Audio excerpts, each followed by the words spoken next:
Hello everyone, कैसे हैं आप लोग। आई होप आपकी पढ़ाई काफ़ी अच्छी चल रही होगी, चलनी भी चाहिए बिकॉज अब जो सीज़न है वो बिल्कुल ठंड का समय है, तो बहुत इसमें अच्छा खासा पढ़ाई भी होता है। So you have to put focus on your studies. हर दिन के जो शेड्यूल है उसको फॉलो कीजिए और धीरे धीरे करके सारे जो सिलेबस हैं उसको कंप्लीट कीजिए। चलिए तो आगे बढ़ते हैं। तो कल हम लोगों ने टॉपिक देखा था sovereignty, that what is sovereignty, मैंने सब समझाया था। और कल मैंने एक क्वेश्चन के साथ इस पूरे टॉपिक को एंड किया था, that when India became a sovereign nation, Bharat एक संप्रभुत्व देश कब बना। व्हेन इंडिया बिकेम सॉवरेन, तो पहला जो ऑप्शन दिया गया है वो है 26, जो मैंने पूछा था 26 नवंबर 1949, और दूसरा है 26 जनवरी 1950। देखिए, सॉवरेन शब्द का मतलब ही होता है कि आप खुद से सारे फैसले ले रहे हैं। अब यदि आप खुद से सारे फैसले ले रहे हैं तो इसका मतलब तो यही है कि एक रूल भी होगा, एक कानून होगा जिसके तहत आप सारे डिसीजंस ले रहे होंगे। भारत में मैं यहाँ पे एक्सप्लेन करता हूँ। Government of India act, India act 1935, ये ब्रिटिशर्स के द्वारा बनाया गया था। ये एक्ट जो है, भारत जब आज़ाद हुआ 1947 में, तो ये सवाल उठा कि भारत सॉवरिन बना या नहीं। तो ये कहा गया कि नहीं, भारत 1947 में आज़ाद तो हो गया, इंडिपेंडेंट तो हुआ, लेकिन सॉवरिन नहीं बन पाया। क्यों? क्योंकि सॉवरिन बनने के लिए आपको खुद का एक रूल बुक चाहिए था जिससे पूरे देश को चलाया जाए। लेकिन भारत का संविधान तो बनना शुरू हुआ था 1946 में, और वो बन करके तैयार हुआ है 26 नवंबर 1949 को। तो 49 में संविधान बन करके तैयार हुआ है, और आज़ाद हम लोग कब हुए हैं? 1947 में। तो 1947 से लेकर के और 49, या आप ऐसा कह सकते हैं कि 1949 में बन करके तैयार हुआ, लेकिन पूरे संविधान को लागू किया गया है, इम्प्लीमेंट किया गया है पूरे देश में, अप्लाई किया गया है पूरे देश में 26 जनवरी 1950 को। यानी कि 1947 से 1950 के बीच भारत का अपना कोई संविधान नहीं था जिसके थ्रू भारत को चलाया जाए। इंडियंस द्वारा बनाया गया कोई कॉन्स्टिट्यूशन था ही नहीं, बिकॉज वो अभी प्रोसेस में था, वो बन ही रहा था। तो इसलिए ये कहा गया था कि 1947 से लेकर के 1950 के बीच जब तक भारत का संविधान बन ना जाए, या 1947 में ही इस बात को डिक्लेयर किया गया कि जब तक भारत का अपना संविधान बन के तैयार ना हो जाए, तब तक वहाँ पे गवर्नमेंट ऑफ इंडिया एक्ट 1935 के हिसाब से भारत में शासन किया जाएगा। यानी भारत में गवर्नमेंट ऑफ इंडिया एक्ट 1935 के अकॉर्डिंग रूल होगा, सारे सिस्टम्स वैसे ही क्रिएट किए जाएंगे जैसे गवर्नमेंट ऑफ इंडिया एक्ट 1935 के इस एक्ट में लिखा गया है। कब से कब तक? 1947 से लेकर के 1950 के बीच ये देखा गया। क्यों? क्योंकि भारत का संविधान लागू कब हुआ है? 1950। तो भारत एक्चुअली सॉवरिन कब बना? जब संविधान लागू हुआ है पूरी तरह से। आपको एक डाउट आएगा, कुछ कुछ किताबों में आप पढ़ेंगे कि कॉन्स्टिट्यूशन के प्रोविजंस इंप्लीमेंट हो गए थे, लागू हो गए थे 26 नवंबर 1949 को ही। लेकिन यदि आप ध्यान से पढ़ेंगे तो वहाँ पे ये लिखा गया है कि कुछ प्रोविजंस को इंप्लीमेंट किया गया था 26 नवंबर 1949 को। पूरे प्रोविजंस को इंप्लीमेंट किया गया है 26 जनवरी 1950 को। 1950, 26 जनवरी 1950 को पूरे तरह से सारे प्रोविजंस को इंप्लीमेंट किया गया, सारे प्रोविजंस को लागू किया गया है। ठीक है। और ये जब लागू हो गया तब जाकर के भारत जो है वो 26 जनवरी 1950 को सॉवरेन देश बना है। तो इसका आंसर क्या था? 26 जनवरी 1950, क्योंकि मैंने सब आपको लॉजिक बता दिया। ठीक है। चलिए तो अब अगले टॉपिक की तरफ हम बढ़ते हैं। अगला टॉपिक है आपका सोशलिस्ट या सोशलिज्म या समाजवाद। प्रीएम्बल में जो अगला जो वर्ड है, कीवर्ड है, वो है सोशलिस्ट। क्या है सोशलिस्ट? देखिए, और मैं बार बार कह रहा हूँ ये जीएस फाउंडेशन कोर्स है। यूपीएससी में तो और भी डिटेल में मैं इस चीज़ों को समझाऊंगा, डिटेल और भी है, बहुत कुछ है जो मैं वहाँ पे बताऊंगा आपको। बट ये जीएस का फाउंडेशन है जो कि एईडीओ के कैंडिडेट्स के लिए भी बहुत ज़्यादा कारगर रहेगा, इसलिए मैं यहाँ पे उतना ही बता रहा हूँ जितना जीएस के लिए इंपॉर्टेंट है। राइट। बाकी यूपीएससी के लिए आप बस कुछ दिनों का और इंतज़ार करें। ऑलमोस्ट जो मतलब एडिटिंग ड्राफ्टिंग है वो हो चुका है। 3 राउंड्स ऑलरेडी उसे ड्राफ्टिंग किया जा चुका है। फाइनल राउंड में सारे नोट्स अभी मैं पर्सनली मैं देख रहा हूँ, इसलिए थोड़ा टाइम लगता है उन सब चीज़ों में। तो चलिए फिर शुरू करते हैं। और हाँ, सुशील सर भी जो है वो मैथमेटिक्स और रीजनिंग के लेक्चर्स आप लोगों के लिए कुछ ही दिनों में कंटिन्यूअस रूप में आप लोगों के लिए वो लेकर के आएंगे, ठीक है। तो चलिए फिर शुरू करते हैं। सोशलिस्ट या सोशलिज्म का मतलब क्या है? देखिए, बहुत लोग बहुत कुछ बोलते हैं डेफिनेशन, आपको बस एक लाइन देखो बस याद रखना है।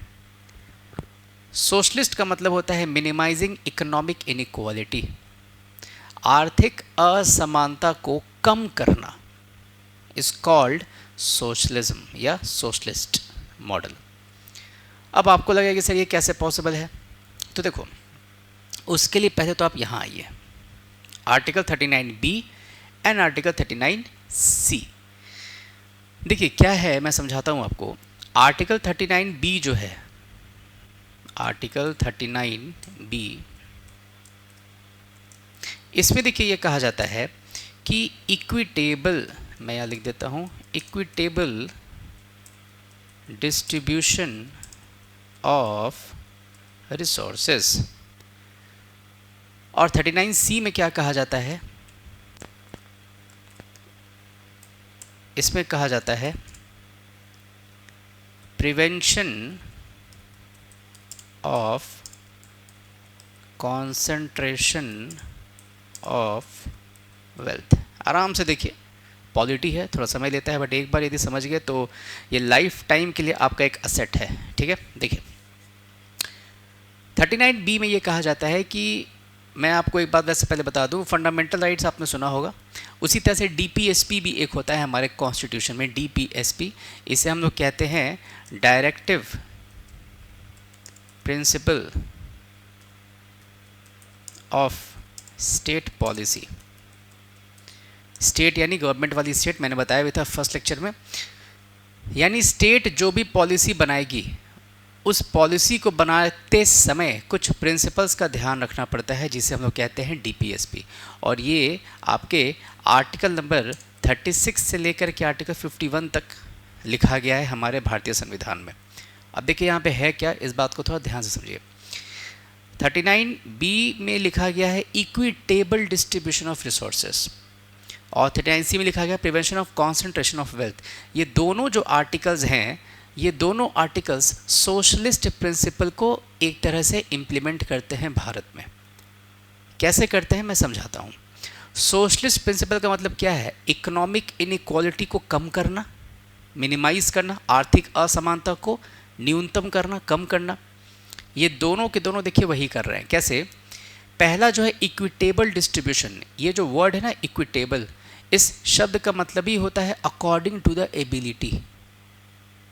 जितना जिसको चाहिए उतना रिसोर्सेज उसको डिस्ट्रीब्यूट करो। क्योंकि पता चला कि किसी को बहुत ज़्यादा चाहिए, आपने उसको बहुत कम दे दिया, किसी को कम चाहिए उसको बहुत ज़्यादा दे दिया, तो इससे क्या होता है कि इकोनॉमिक इनइक्वालिटी आ जाती है। इसलिए 39B में ये साफ तौर पे कहा गया है कि इक्विटेबल डिस्ट्रीब्यूशन ऑफ रिसोर्सेज को आप कर दीजिए, जिसको जितना रिसोर्सेज चाहिए आप उसको उतना ही दें, और इससे क्या होगा कि इकोनॉमिक इनइक्वालिटी कम होगी, है ना। एक तरह से इक्वालिटी आएगी इकोनॉमिक सेंस में। और दूसरा देखिए क्या कहा गया है 39C, prevention of concentration of wealth.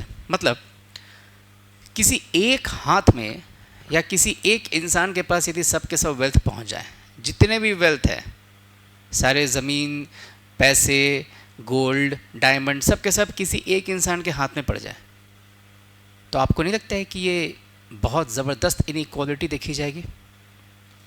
इसीलिए कहा गया है कि कॉन्सेंट्रेशन ऑफ वेल्थ को प्रिवेंट करना है, रोकना है।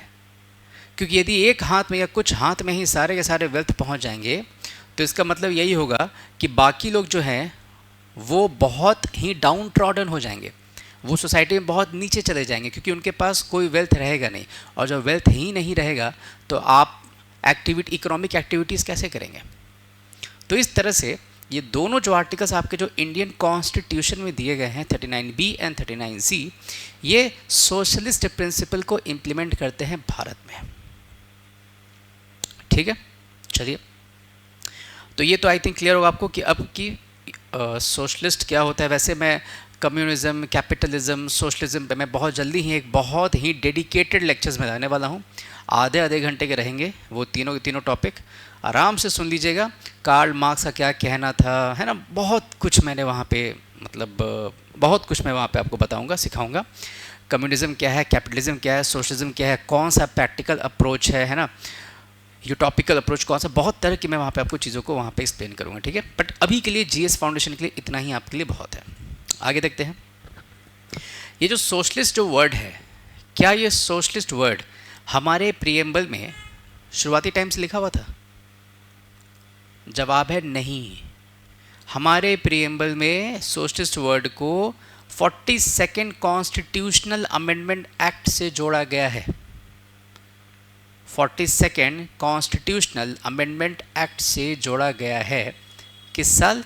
1976 में। क्लियर है? और ये जो एक्ट है कॉन्स्टिट्यूशनल अमेंडमेंट ऑफ 42nd, ये कौन सी गवर्नमेंट लाई थी? ये कांग्रेस लेकर के आई थी। और किस साल लेकर के आई थी? ऑब्वियसली मैंने बता दिया। और पीएम कौन थी उस समय की? Indira Gandhi was the PM. So और देखिए 42nd अमेंडमेंट एक अपने आप में ही एक बहुत बड़ा टॉपिक है। मैं उसको सेपरेटली एक्सप्लेन करूंगा जब हम लोग पढ़ेंगे अमेंडमेंट्स के बारे में। बट इतना समझ के चलिए कि 1976 का ये जो अमेंडमेंट है, अगर जितने भी changes, amendment is what? Change. मैंने बताया भी था, अमेंडमेंट मतलब होता है कॉन्स्टिट्यूशन में कुछ चेंज लाना। जितने बदलाव लाए गए थे ना इस 42nd कॉन्स्टिट्यूशनल अमेंडमेंट से, इन सारे बदलावों को यदि आप एक जगह पे रख देंगे ना, तो वो सब को मिला करके एक छोटा मोटा संविधान आप कह सकते हैं। उन सारे चेंजेस जो कि लाए गए थे 42nd अमेंडमेंट में, उन सब को कहीं एक जगह पे यदि आप रख करके देखते हैं तो that will be like a mini constitution. तो 42nd constitutional amendment act is also called mini constitution. ठीक है, इस चीज़ के लिए बहुत बार क्रिटिसिज्म हुआ, बट प्रो कॉन आपको दोनों में समझाऊंगा, बिकॉज एग्जामिनेशन में आपके कुछ भी आ सकता है। खैर चलिए, तो सोशलिस्ट वर्ड को किस साल ऐड किया गया था? 1976। किस अमेंडमेंट से ऐड किया गया था? के से इसको ऐड किया गया था? 42nd amendment act of 1976। चलिए नेक्स्ट देखिए, ये क्या है? ये वर्ड देखिए आपको मिलेगा, फैबियन मॉडल ऑफ सोशलिज्म। ये क्या है? भारत में जो सोशलिज्म अप्लाई किया, देखो भारत में तो है ही 39B 39C को आप देखिए, तो भारत में जो सोशलिज्म जो देखा जाता है वो उस किस टाइप का सोशलिज्म देखा जाता है? उसे हम लोग कहते हैं फैबियन सोशलिज्म। फैबियन, इसको दिमाग पे अच्छे से स्ट्रेस करके बोलेंगे, याद हो जाएगा। फैबियन क्या है ये? इसका मतलब देखिए ये होता है कि सोशलिज्म के प्रिंसिपल्स को डेमोक्रेटिक तरीके से इम्प्लीमेंट किया जाएगा भारत में। क्या है मैं सब समझाता हूँ, आराम से स्थिर बस होकर सुनिए आप।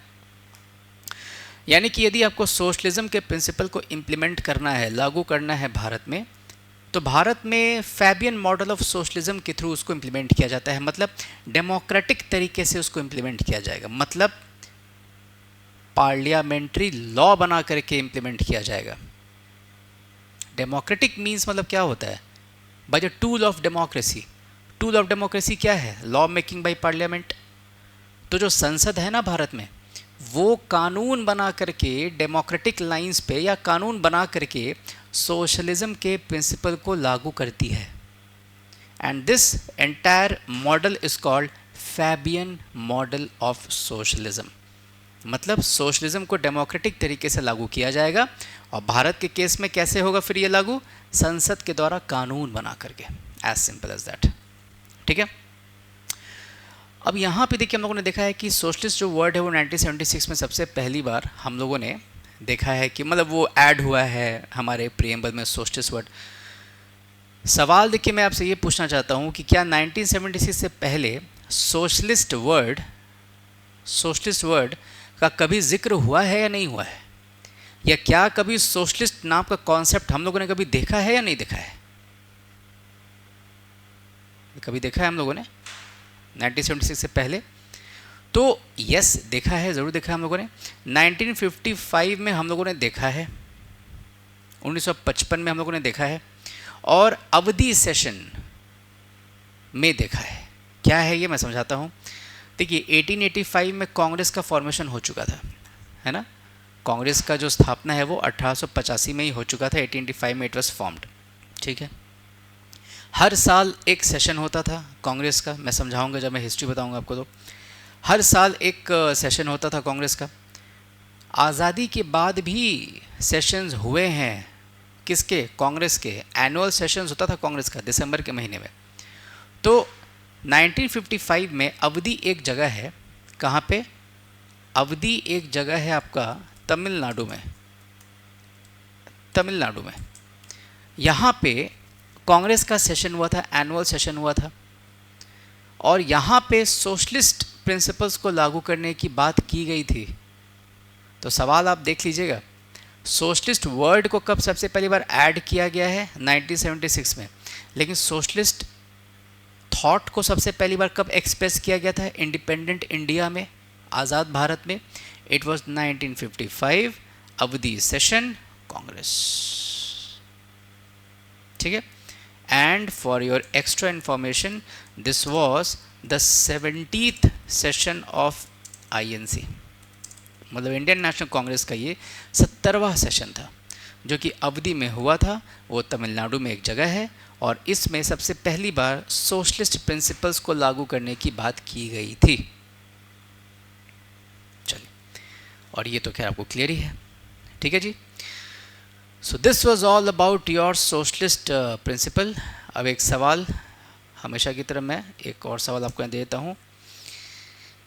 सोशलिस्ट प्रिंसिपल जो 1976 में जो लागू किया गया था, ठीक है, उसके पीछे का बेसिक रीज़न क्या था? What was the basic reason of adding this word socialist in the preamble in 1976? कुछ कारण रहा होगा, तभी तो हम लोगों ने इसको ऐड किया होगा।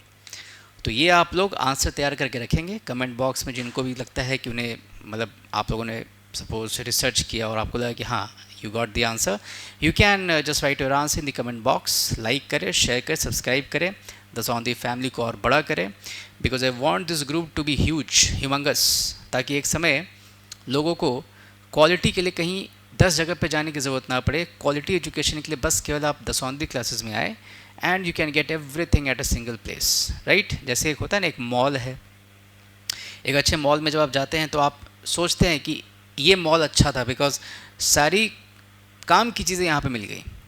तो मैं भी चाहता हूँ कि जो काम की जो आपकी चीज़ें हैं, हिस्ट्री, जोग्राफी, पॉलिटी, इकॉनमी, ये सब के सब आपको एक जगह पे मिल जाए, ताकि आपको 10 जगह पे जाने की ज़रूरत ना पड़े, बिकॉज कन्फ्यूजन उसमें और ज़्यादा बढ़ता है, राइट। तो दैट्स द थिंग, और बस इसको रिवाइज़ करें, शेयर करें, एंड अच्छे से पढ़ाई करें, बिकॉज अब पढ़ाई का जो लेवल है वो काफ़ी अच्छा हो चुका है, स्टूडेंट्स काफ़ी मेहनत कर रहे हैं, and the on the classes is always there with you. Thank you, have a good day, see you in the next topic. Thank you.